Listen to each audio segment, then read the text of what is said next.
आज हम एक ऐसे सवाल पर बात करने वाले हैं जो हम सबको कहीं ना कहीं छूता ही है। सवाल ये है कि ये राजनीतिक सिद्धांत आखिर है क्या। तो चलिए आज इसी दिलचस्प दुनिया में गोता लगाते हैं। अच्छा, कभी सोचा है कि फेयरनेस मतलब निष्पक्षता, फ्रीडम, जस्टिस, ये सब सुनने में कितने सीधे साधे शब्द लगते हैं ना, लेकिन फिर भी इन्हीं पर सबसे ज्यादा बहस क्यों होती है? इसका जवाब पॉलिटिकल थ्योरी की गहराइयों में ही छुपा है। और आज हम मिलकर इसी गुत्थी को सुलझाने की कोशिश करेंगे। देखिए, पॉलिटिकल थियोरी या राजनीतिक सिद्धांत को अगर सही से समझना है ना, तो सबसे अच्छा तरीका है कि इस शब्द को ही दो हिस्सों में तोड़ दें। तो चलिए पहले हिस्से से शुरू करते हैं, यानी सिद्धांत से। अब यहाँ एक बड़ी दिलचस्प बात है। ये जो शब्द है ना, थ्योरी, ये दरअसल ग्रीक भाषा से आया है और इसके ना दो हिस्से हैं। पहला है थ्योरिया, जिसका मतलब है हमारे आसपास की दुनिया को समझने की एक एक्टिव कोशिश, एक प्रोसेस।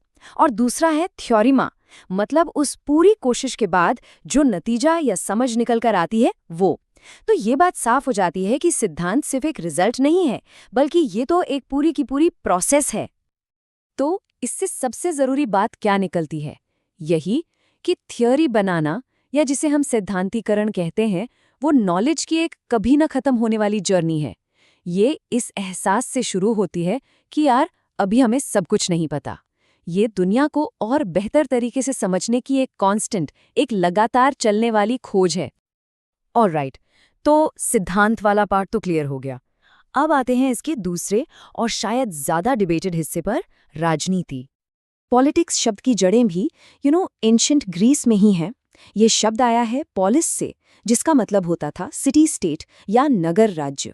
उस जमाने में इसका मतलब सिर्फ राजा मंत्री नहीं था, बल्कि उन सारे कलेक्टिव डिसीजन से था, उन सारे सामूहिक फैसलों से था जो एक कम्युनिटी की भलाई और एक अच्छी जिंदगी के लिए जरूरी समझे जाते थे। और इसी आइडिया को एरिस्टोटल यानी अरस्तु ने अपने एक बहुत ही फेमस कोट में क्या खूब कहा है। उनका मानना था कि एक पॉलिटिकल कम्युनिटी का हिस्सा बनना ये हम इंसानों का बेसिक नेचर है। इसके बिना हम एक तरह से अधूरे हैं। हाँ, ये बात और है कि आज के ज़माने में जब हम पॉलिटिक्स शब्द सुनते हैं तो हमारे दिमाग में कोई सिटी स्टेट नहीं आता। हमारे दिमाग में आता है देश, सरकार, पावर, इंस्टीट्यूशन, है ना? तो कह सकते हैं कि ये कॉन्सेप्ट वक्त के साथ इवॉल्व हुआ है, प्राचीन शहर से निकलकर आज के मॉडर्न नेशन स्टेट तक पहुंच गया है। और यहीं से पॉलिटिकल थियोरी का सबसे बड़ा कॉन्फ्लिक्ट, या कह लें कि सबसे बड़ा डिवीजन शुरू होता है। इस सब्जेक्ट को देखने के दो बिल्कुल अलग अलग नजरिए हैं, और सच कहूं तो यही बात इसे इतना ज्यादा इंटरेस्टिंग बनाती है। तो ये दो नजरिए कौन से हैं? पहला है नॉर्मेटिव, यानी मानकीय, और दूसरा है एम्पिरिकल, यानी अनुभवजन्य। अब नॉर्मेटिव अप्रोच का फोकस होता है आइडियल्स और वैल्यूज पर, मतलब एक अच्छा समाज कैसा होना चाहिए। दूसरी तरफ एम्पिरिकल अप्रोच का फोकस होता है फैक्ट्स और साइंस पर, कि समाज असल में कैसा है, वो काम कैसे करता है। तो एक तरह से देखें तो एक फिलोसॉफिकल है और दूसरा साइंटिफिक।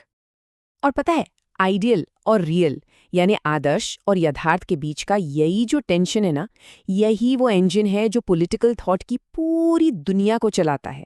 इसी टकराव से, इसी तनाव से अलग अलग विचारधाराएं पैदा होती हैं। तो सवाल ये उठता है कि आइडियल और रियल का ये जो टेंशन है, ये असल दुनिया में दिखता कैसे है? ये जन्म देता है उन बड़े बड़े इज़म्स को, उन पॉलिटिकल आइडियोलॉजीज को जिनके बारे में हम आए दिन सुनते रहते हैं। चलिए सबसे पहले बात करते हैं लिबरलिज्म, यानी उदारवाद की। इसकी पूरी कहानी शुरू होती है इंडिविजुअल से, मतलब व्यक्ति से। ये आइडियोलॉजी मानती है कि हर इंसान आज़ाद है और उसके कुछ नेचुरल राइट्स हैं, जैसे लाइफ, लिबर्टी, प्रॉपर्टी, जिन्हें कोई छीन नहीं सकता। और इस सोच के हिसाब से स्टेट यानी राज्य का काम बस इतना है कि वो इन अधिकारों की रक्षा करे। और हाँ, राज्य की जो भी पावर है वो लोगों की सहमति, उनके कंसेंट पर ही टिकी होती है। अब इससे बिल्कुल हटकर है मार्क्सिज्म, यानी मार्क्सवाद। ये दुनिया को क्लास स्ट्रगल यानी वर्ग संघर्ष के चश्मे से देखता है। मार्क्सवाद के हिसाब से पूरी ह्यूमन हिस्ट्री ही अमीर और गरीब के बीच की एक लड़ाई है। ये कैपिटलिज्म यानी पूंजीवाद को एक एक्सप्लॉयटेटिव सिस्टम, एक शोषण का तंत्र मानता है। और इसका अल्टीमेट गोल क्या है? एक रेवोल्यूशनरी बदलाव, जिससे एक क्लासलेस और स्टेटलेस सोसाइटी बनाई जा सके। मतलब एक ऐसा समाज जहां न कोई वर्ग हो और न ही कोई राज्य। और फिर आता है कंजर्वेटिज्म यानी रूढ़िवाद। ये आइडियोलॉजी समाज को एक हेरिटेज, एक विरासत की तरह देखती है जो एक पीढ़ी से दूसरी पीढ़ी तक जाती है। इसीलिए ये ट्रेडिशन, अथॉरिटी और जो भी एस्टैब्लिश्ड इंस्टीट्यूशंस हैं उनकी रिस्पेक्ट करती है। कंजर्वेटिज्म किसी भी बड़े रैडिकल चेंज को शक की नज़र से देखता है। ये सोसाइटी के ग्रेजुअल ऑर्गेनिक इवोल्यूशन मतलब धीमे और स्वाभाविक विकास को बेहतर मानता है। तो ठीक है, ये सब सुनने में बड़े एब्स्ट्रैक्ट आइडियाज लगते हैं ना, लेकिन ये सिर्फ एकेडमिक डिबेट्स या किताबों तक ही सीमित नहीं है। रियल वर्ल्ड में, असल दुनिया में ये बहुत बहुत ज़्यादा मायने रखते हैं। तो पॉलिटिकल थ्योरी सिर्फ किताबी ज्ञान नहीं है। देखिए, ये हमें एक फ्रेमवर्क देता है, एक ढांचा देता है पॉलिटिकल इवेंट्स को सिस्टमैटिकली समझने का। ये हमें मॉरल स्टैंडर्ड्स देता है जिससे हम पॉलिटिकल एक्शंस को जज कर सकें कि क्या सही है, क्या गलत। ये हमें पॉवर्टी और इनजस्टिस जैसी बड़ी सामाजिक समस्याओं को सॉल्व करने में मदद करता है।